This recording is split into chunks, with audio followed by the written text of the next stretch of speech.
The movie ends, in essence, with this, again, this fictitious tank coming into the forest, and they're dropping bombs from the airs into the forest, and they have to immediately evacuate the forest as if they're going to somewhere else.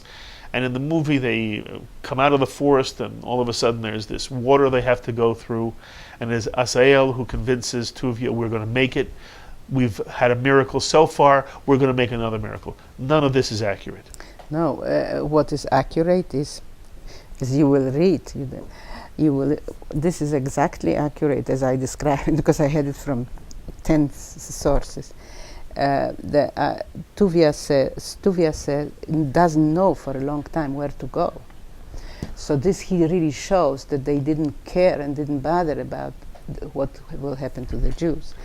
And then two of his guys say there is this swamp very far, and there is a Krasnaya Gorka.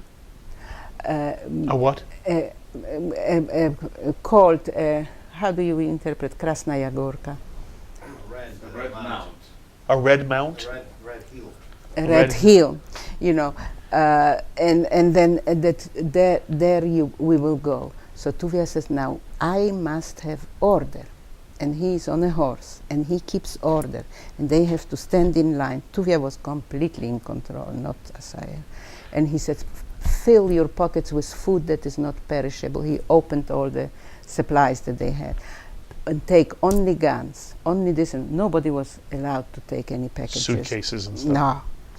Only guns, if you have, and only food into pockets that is not perishable, like potatoes and whatever you had, beans and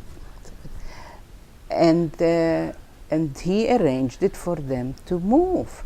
They tie themselves together. He told them how. After they were, if anybody is not going to be quiet, I will shoot.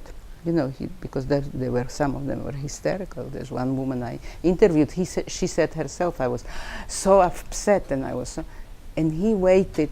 It is not shown like this. He always waited to see that everybody left. He always waited till the end. And this is a pattern that I find in general. You will find it when I talk about the tunnel in Novogrudek, how they built the tunnel in Novogrudek. The leaders wait. They wait until everybody leaves when it is safe, and they go the last. This is a pattern that Jewish leaders, wherever it was, when there was an uprising in Treblinka, most of the leaders died because they waited to see how many would need help, or if maybe they could do something. That was the pattern. And that was Tuvia as well. Oh yeah. He waited to make sure everybody was safe yes, before of course, he left. and he then counted them, and then they found that 2 people were missing or something. It's volunteers, who is going to find them? And they found them and they brought them. He was always at the end. He never left first.